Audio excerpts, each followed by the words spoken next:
In the year 1919, pilots Alcock and Brown completed the first non-stop transatlantic flight from Canada to Ireland.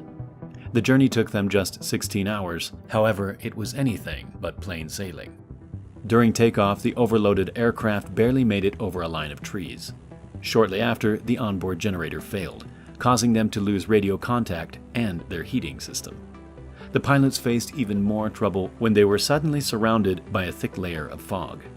Since they were using the stars to navigate, they became completely lost, and the lack of visibility caused Alcock to lose control of the aircraft, narrowly missing the sea.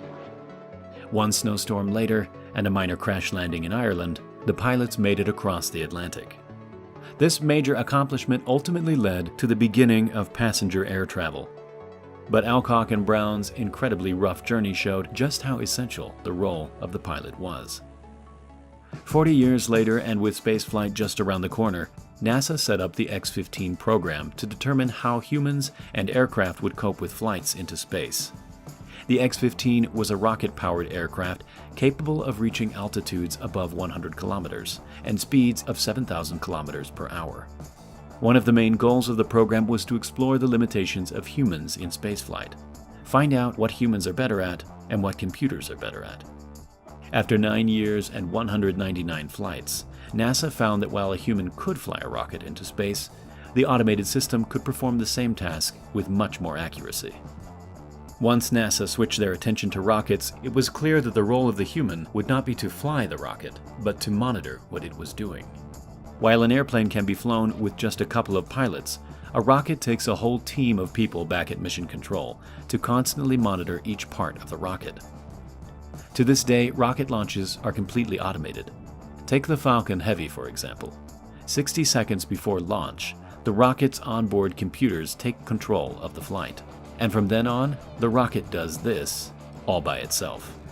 If a rocket can do this, why can't an airliner fly without a pilot?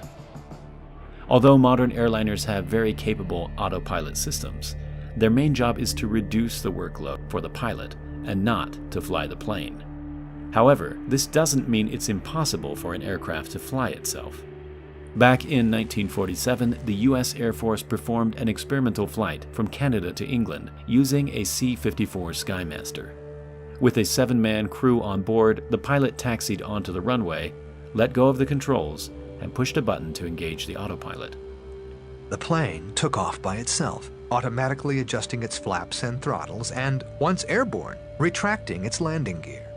It then flew itself across the Atlantic, following a series of sequences that had earlier been programmed into what the crew called its mechanical brain.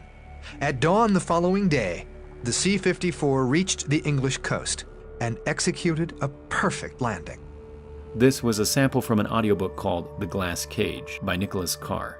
It's an audiobook that looks at the future of automation, exploring things like robots, self-driving cars, and digitized medicine.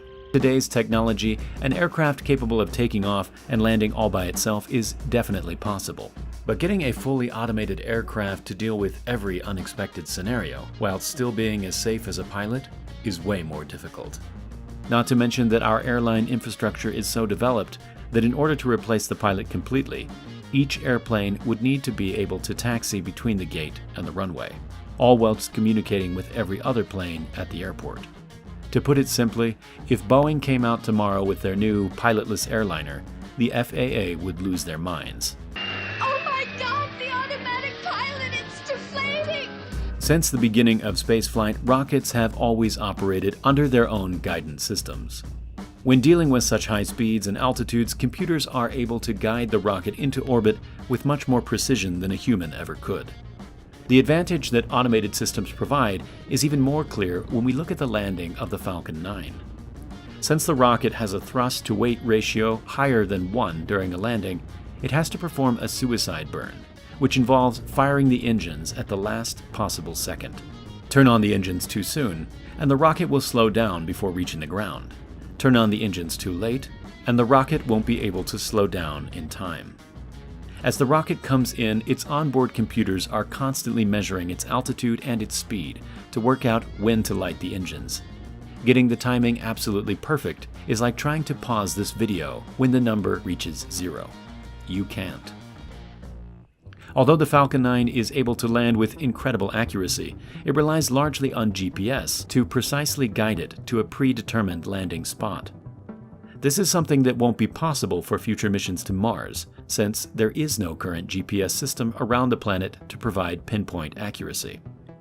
In 2022, SpaceX plans to send a cargo mission to Mars using their new Starship rocket.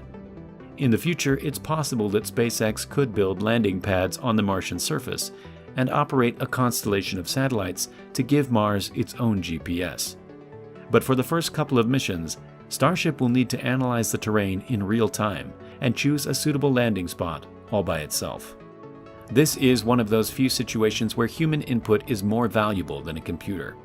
During the landing of Apollo 11, the onboard computers were taking the lunar module towards a field of boulders. Since the computers were unaware of the possible danger, Neil Armstrong had to take control of the lunar module and direct it towards a clear patch of ground. For Starship landing on Mars, it could have its own artificial vision with multiple onboard cameras trained to avoid rough terrain and land the spacecraft on flat ground. Another solution that many have suggested is to land a series of small transponders near the landing site to create a localized GPS. At least 3 of these would be able to communicate with Starship and accurately plot its position, guiding it towards the landing site. Either way, the first Starship landing on Mars will be an incredibly tense but exciting event. Another thing that's exciting